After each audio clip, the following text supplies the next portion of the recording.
Welcome to the Modern Manifestation Podcast. I'm your host, Bree Brown, a business mindset coach, entrepreneur, and a top competitor in a male-dominated industry.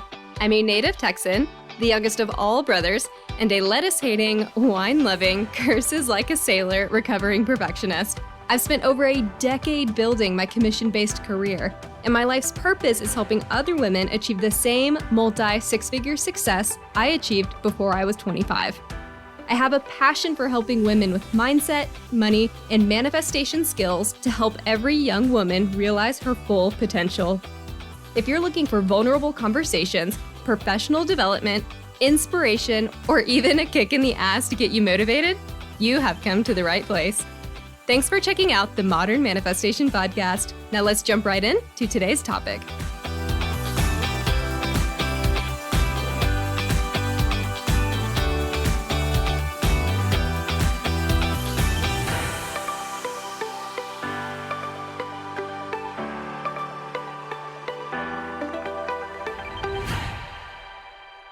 Hello, my friends, and welcome back to the Modern Manifestation Podcast.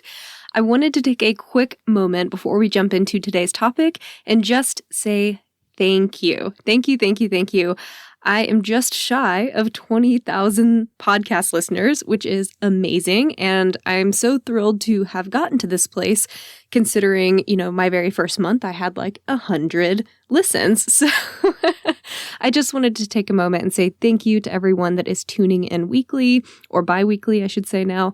And also a huge thank you to all my MVPs out there who have shared my podcast with friends and family, who have also written reviews. Reviews are so helpful for me and really validate what I'm doing.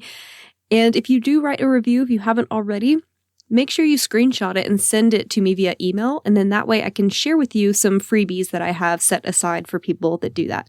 So thank you to everyone. And on the subject of friends and family, I know that it's the holiday season for many people. And if you are celebrating at this time of year, just remember it's very important to set boundaries with your loved ones. Yes, they can be uncomfortable, and your family doesn't have to like them as long as they respect them. And if you have any questions about that, I did an episode last year on setting boundaries with families, so feel free to take a listen to that if that's something of interest to you. This time of year is also for you to reflect and to rest, and whatever boundaries you need to set to allow that to happen is okay. I wanted to make sure I shared that because this is something I struggle with every single year. And Evan and I have actually made the decision to stay home for the holidays this year. And yes, we are getting a lot of pushback. Yes, there are people that are very angry with us about it.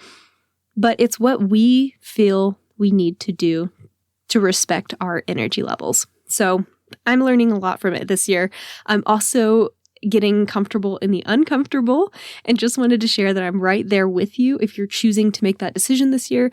And if you're not, just know that it could be available to you if that feels right. Thanks for bearing with me on that couple minute of a tangent, but it's a holiday season. I thought it was important to readdress some of those things. But since I've already done an episode on that, didn't want to completely recap. And I'll also probably bring this up in my Instagram as well at Modern Manifestation. Okay, let's get into today's episode. So we are continuing our exploration of the 12 universal laws, or as I like to call them, guidelines, right? So today we're jumping into everyone's favorite, the law of attraction. And as I've said before, these laws are building upon one another. So if you're just tuning in for the first time, I highly recommend you go back to episode 59 and work your way back up here. And normally at this point, I would jump right into the description of the law, but today I want to give you a little bit more info on the workings of these 12 laws together, because this law is often singled out and prioritized and made more important than others. So let's address that. As I've said before, we can't pick and choose the laws we follow. They're all applicable all the time, equally. But we like to think that some laws are more important. That's probably my biggest annoyance with The Secret documentary. It's only oriented toward the law of attraction, or it's mostly oriented toward that. I don't know if they actually mention the other ones now that I think about it, but it's very law of attraction centered. But all 12 are required all the time. It's a holistic approach. not a 1 out of 12 approach. So I like to think of it this way. Have you ever seen one of those 3D puzzles in the shape of a sphere? I like to view each law as just a piece of one of those 3D puzzles. And without one piece, the structure is weak and delicate. But when they're all pieced together, it holds. And each law supports the structure of our little 3D spheres, or our 3D universes, if you will, and they intertwine with one another in the process. And like I've said in the last few episodes, these laws have a lot of overlap, but they also have their own distinctive qualities as well. And I think the reason that most people focus on the law of attraction is because, well, first of all, it's like a very sexy law, like, oh, you just are and then you attract. Great. But I think a lot of people focus on it because it has the most overlap. But that doesn't mean it's superior. And note, I was strategic about where I placed this law because I know other people like to ignore the laws, so I wanted to get you a little invested before I give this one its own episode. I know you guys, I see you. That would have been me. I would have just jumped to the one that I wanted to hear the most and been like, I don't need to hear the other ones. And I also feel like this law has probably received the most attention on my show already. So this won't be a really long episode, as you've probably already heard what I have to say about this law. However, I'm happy to give you a succinct refresher, although with me, nothing's really succinct. Since I usually integrate this concept within episodes, and I have in the past. But this hasn't had its own standalone episode, so with that, let's get into it. The law of attraction is exactly what the name describes. The concept of attracting things to yourself. However, when we think of the word attraction, we typically think of the phrase opposites attract, because that's what we were taught about magnetism. But this concept is not true for energy. Instead, think of it this way. Most people can hear frequencies between 20 and 20,000 hertz. If there is a sound that is 1 hertz or 40,000 hertz, we're not likely to hear it, because that's not in a frequency that we register. This is how you can think about the law of attraction. You have to tune into the right frequency in order to attract to be heard. So to pick up on the frequency you want, tune into that range, that higher frequency, and get the messages you want or the life you want. It's about like attracting like, or like vibrating to like. It's a response to what we're putting out there. Another way people like to look at this is that positivity attracts positive things, and negativity attracts negative things. Easy enough, right? But as we know, nothing ever is, which is why manifestation gets a bad rap in the first place. Everyone thinks, oh, well, if it's just that easy, then why doesn't everyone do it? Or my other favorite, well, then why are bad people still successful if manifestation is real? And I've covered both of those answers in other long-winded episodes, so I'm going to spare you today. I won't get into that again, at least not right now. To have the life you want, you have to become the type of person that attracts those things to yourself. In other words, you have to get your mindset right, which is why I talk so much about mindset on this podcast. Because without the right mindset, you can't manifest the things you want. You have to get that piece right, because your mindset is what controls how you're utilizing all the other 12 laws, how you're making them work for you. And if you have a mindset that is not confident, that doesn't believe in your self-worth or your value, and is too based in scarcity, that is going to be 80% of what you're manifesting. So you have to get that right. If you can get your mind right, you will get your life right. Say that again. If you get your mind right, you will get your life right. You have to assume that identity, the identity that you want. Because taking on this new identity will change your emotions, behaviors, and your thoughts. It'll change your lifestyle. And you have to adopt that identity in order to have the things you want. And you have to adopt that first. You have to ascend to the vibration that matches the success that you want to tune into. And there's 2 movie examples I usually jump to when I talk about conceptualizing this idea. The first one is it's one of my favorite movies, so it comes up a lot in this podcast, Devil Wears Prada. When Andy goes from not having it all together and being a little bit more frumpy and being a little confused and unsure of herself. And then, yes, she gives herself that physical makeover, but it's clear in the connotation that she's really giving herself a mindset workover too. She allowed herself to, yes, have the clothes of that identity, but she also allowed her confidence to have that same identity of someone that belonged, of someone that knew what to do.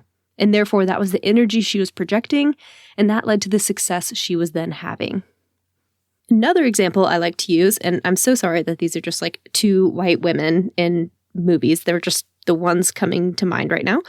The other one that I have is Elle Woods, because same thing, about a quarter of the way through the movie, she adopts new beliefs, she has a new way of being, begins acting on it, and changes her energy. And when she starts getting after it through action, and she doesn't let anything stop her, she starts to see the things falling into place. And I know these are both just movies, but that's a good way to look at how this works when you talk about stepping into the identity of the life you want. That is the kind of tenacity, and that's the kind of belief that you need to have so that you can resonate at that higher level. That's a good example of adopting the identity that will manifest the things you want. And that's the hardest part of all this. And that's the reason I talk so much about mindset, is because you can't fake this belief in order to have it work long term. And don't get me wrong, I like the concept of faking it till you make it as a way to become more comfortable sitting in as that type of person, as a way to like try on that identity. But you have to actually start to believe in yourself at some point in order for it to work long term. You can't sit and brood and just be like, oh my gosh, I feel like such an imposter, I'm faking it, and have that belief system. You have to get to the make it part of it, where you truly believe that you've become that person. You faked it long enough, and now you genuinely believe that you are that person. You now know you're that person. You have to know without a doubt that the success is coming. But most people struggle to get to a place of absolute belief. I mean, hell, you're choosing to listen to me and my podcast, and I've only really scratched the surface of this kind of success within my own corporate real estate business. And don't get me wrong, I won't discount my success, but it came after years of working on my self-worth and my confidence issues in the corporate world. And I take each step one at a time, and every day I believe in my ability more and more. But it didn't happen overnight. When I couldn't afford gas or rent, I couldn't imagine my life if I made 6 figures a year. But I could imagine making 40. So that's what I did. I went and I got 40. And when I had my first 6-figure year, I couldn't imagine making 300,000, but I could imagine making 200. So that's what I did. And when I had my biggest year yet, I couldn't imagine hitting $1 million just yet, but I could imagine getting about halfway there. So that's what I did. And I'm still working on inching my way up and gaining more self-confidence as I go. And that's going to help prepare me for the next step up. Because that's where my beliefs are. We're only limited by our own beliefs. And it's okay to think, maybe I'm not energetically ready to believe that $1 million is possible for me yet. And there's no shame in that. Go at your own pace. You don't have to compete with the people on Instagram that make you feel like you should be somewhere else. It's when that should comes in, right? And maybe your goal isn't money-oriented at all. That's awesome. Success is different for all of us. It's okay to have goals that scare you, that you don't yet believe in. But how can you inch closer and closer to them with each jump forward?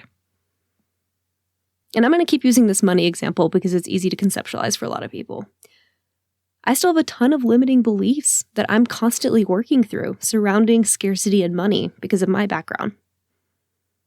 So maybe I don't believe, deep in my gut, that I can become a millionaire. Do I conceptually believe it? Yes. Does my body feel it? Does it believe it? Not really. But do I believe that I can manifest 5K more, 50K more, 100K more, 200K more, and so on? What do I believe? What does feel right in my body? And once you get there, it's easier to imagine the next step, which is even bigger. But you have to get there first. So if I can leapfrog off of these goals and believe in these micro goals, eventually we find ourselves staring at our oh shit goals, and they're no longer scary. It's just the next step. And it feels right. And we believe it's right. We believe, so we receive. And when we've allowed ourselves to believe in these smaller and smaller stepped goals, and we work our way up, we begin to see our own power, and we give ourselves permission to dream bigger while maintaining belief. And over time, we will feel more confident in our power as manifestors, and we will simply create. I would love it if I get to a place in this life where there are no limits, where I don't believe in limits. I'm not there yet. I'm the first to admit that. But that's where I'd like to get to. And until I'm there, I'm okay with just setting higher and higher micro goals to help me on the way up without overwhelming me. You won't manifest success if you do not think you're worthy of it. You won't manifest the goals that you view as too out of reach. You won't manifest money if you're skeptical. You won't manifest the kind of love you want if you won't love yourself. Manifestation is not about going from $5 to $1 million overnight. Like I just talked about, this type of jump usually takes time to build a foundation for beliefs to form. It's gradual. And for many of us, this could occur over a lifetime of work. Unless you're just like a really confident and resilient person, which is just really rare. This is also why 70% of lottery winners end up broke and declare bankruptcy. They never learned how to handle that money. They blow it with their scarcity behaviors. And they're not on the energetic level of the person that attracts that kind of money. So they can't hold on to it long term. They don't believe they're worthy of that money, or they think that it won't last, so it doesn't. Most people that win the lottery are quoted saying, "I can't believe it." And that is the problem. Their beliefs, and therefore their thoughts and behaviors, about money, their worth, and scarcity, those things didn't change with their newfound wealth. They couldn't handle that jump because they couldn't believe that jump was possible. They weren't on the frequency of that jump. And therefore, they couldn't attract that money to themselves. They couldn't keep it with them. And over time, they repelled it because they weren't there. They weren't there mentally, their beliefs. In fact, I'd actually love to see the statistics for the remaining 30% that maintain their wealth after winning the lottery. Because if I were to take a guess, and this was like a shot in the dark here, I'd probably say that they came from a level of wealth that was closer to their newfound wealth. Like, jumping lily pads here. They were a few lily pads ahead and could conceptualize that sort of money and know what to do with it. So I'm talking like the mid to upper middle class here. So that scarcity wasn't as much of a factor in their behaviors and in their mindset and in their attraction. The idea being is that they could conceptualize and they could believe that they could have that kind of wealth, and so it maintained. These are just kind of the things I think about at night. Anyway, according to the law of attraction, if you're constantly pessimistic and down, you will not attract good things to yourself. So if you have that vibration that's like, if we all think of Eeyore in Winnie the Pooh, if you watched that as a kid, you will manifest more of that disappointment and reasons to believe the world is against you if you have that sort of victim mindset. Like think of Eeyore and how down he was all the time. Then his house always fell on him. It's kind of a sad example, but you know what I mean? You have to step into the vibration of someone who has the things you want in order to attract them to you. You get what you focus on. You get what you believe you're worthy of. Or according to this law, said differently, you attract what you focus on, and you attract what you believe you're worthy of. So if you want more love from others, give more love to yourself. If you want more success at work, reflect on the success you've already achieved and allow yourself to feel successful now. Allow yourself to live in a world where you already have the things you want, where you hold that identity, and you will start to attract those things to you. I know I said this was going to be a shorter episode, and here we are. Thank y'all so much for hanging out with me tonight. Have a fantastic rest of your week, and I will catch y'all next Monday. Until then, go out there and manifest some miracles. Thank y'all so much for hanging out with me today. If you enjoyed this podcast, hit subscribe so you can stay up to date with new episodes. As always, we would love it if you would share this episode with friends and family who could use the inspiration. As a new podcast show, we would really appreciate your honest feedback so I know what you like and what you could use more of. As a thank you for leaving us a rating, we will send you our 7 weekly tips to create space for abundance. Make sure you screenshot your review and email it to us at hello@themodernmanifestation.com so we can send them straight to your inbox. If you'd like to stay connected, you can find us on Instagram or Facebook at Modern Manifestation, or you can head to our website at themodernmanifestation.com. Thanks again for joining me, and I will catch y'all in the next episode.